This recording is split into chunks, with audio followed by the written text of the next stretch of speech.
It's a beautiful day in this neighborhood, a beautiful day for a neighbor. Would you be mine? Could you be mine? It's a neighborly day in this beauty wood, a neighborly day for a beauty. Would you be mine? Could you be mine?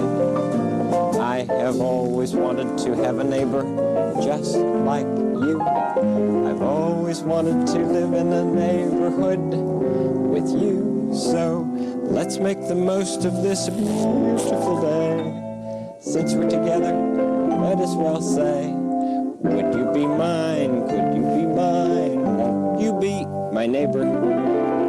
Won't you please? Won't you please? Please won't you be my neighbor? Good morning, everybody. Welcome to Tibbetts Physics. What is crappin'? Today we are going to algebraically solve for constant acceleration problems using what I call a jigsaw. But we're not performing the jigsaw since we are not working on this in groups. We're going to learn a way to organize our information for solving word problems that really simplifies the math. So the directions in terms of how to follow problem solving in physics. While reading the question, we want to underline the keywords and circle the question. We'll write down and label our known information, make sure to include units. Write down the unknown physical quantity that we're solving for. Determine an equation and write it down that can be used to solve for the unknown, based on our given information. Algebraically isolate the unknown variable. So we want to solve for the letter itself, so to speak. And then plug and chug and record our answer with units. For these problems, we're going to make this chart that includes our initial velocity, final velocity, acceleration, distance, and time. If we want, it'd be useful to put our units inside the chart as well. So VI is meters per second, VF meters per second, acceleration meters per second squared, distance is meters, time is seconds. For constant acceleration problems, we've learned three formulas. One of them is V sub F equals V sub I plus A times T. The other is VF squared equals VI squared plus 2AD. And the last is D equals VIT plus 1/2 AT squared. We're going to utilize these three formulas to solve for different variables based on different situations. Oh, hey Al. Sorry I didn't see you there. Let's do two problems together, and the rest will be for homework. The first one we'll look at is number 1. An object starts from rest.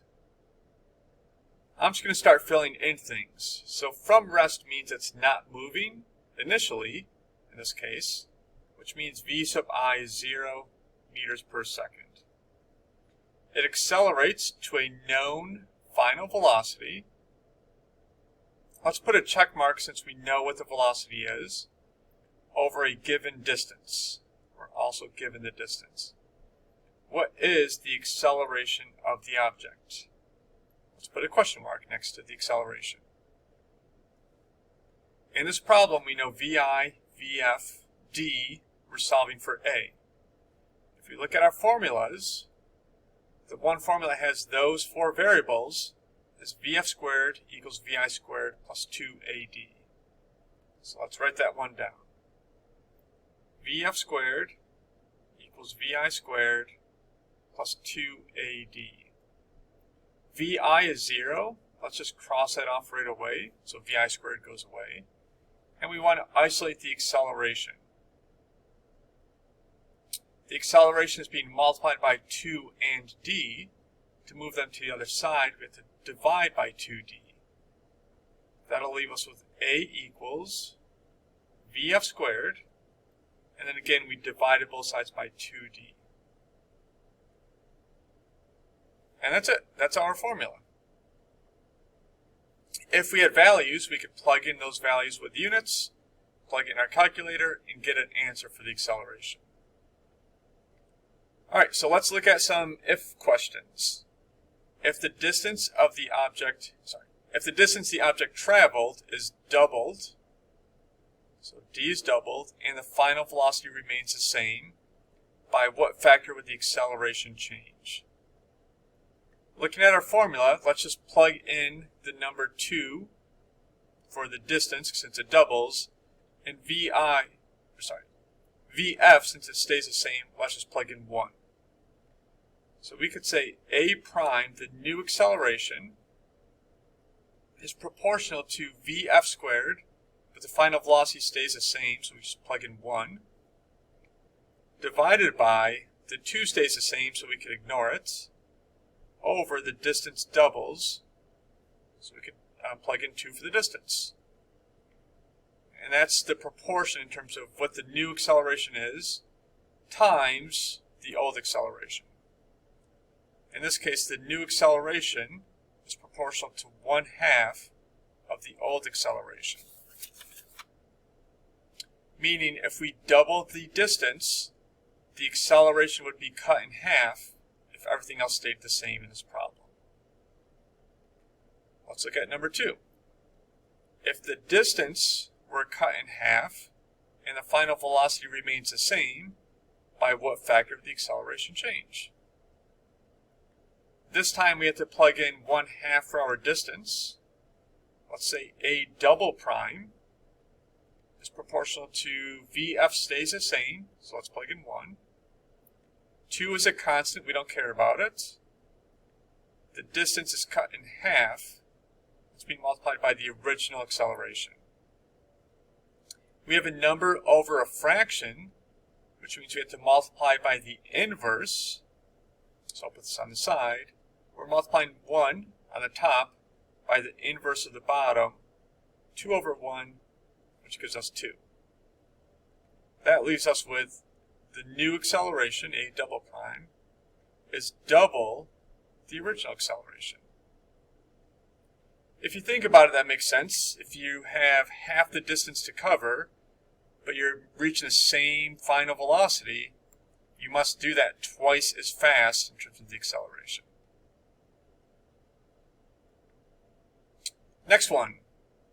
If the final velocity is quadrupled and the distance remains the same, what happens to the acceleration?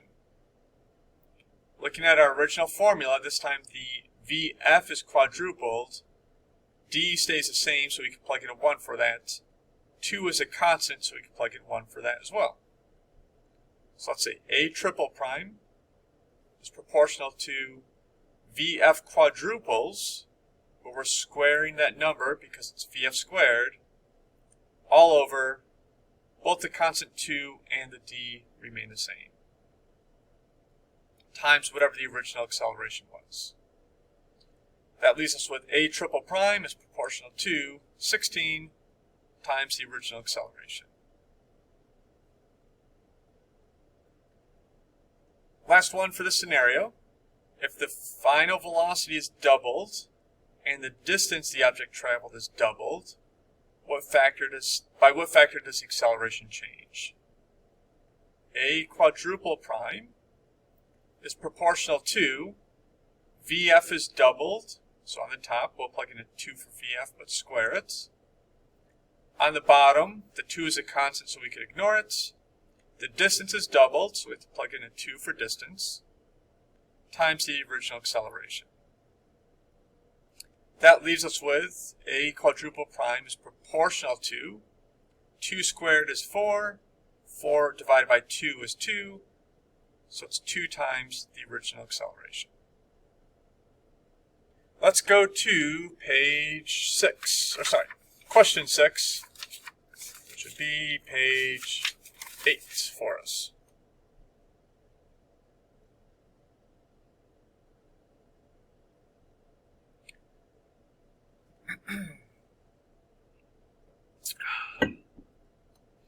An object starting from rest, a Again, that means VI is 0 meters per second.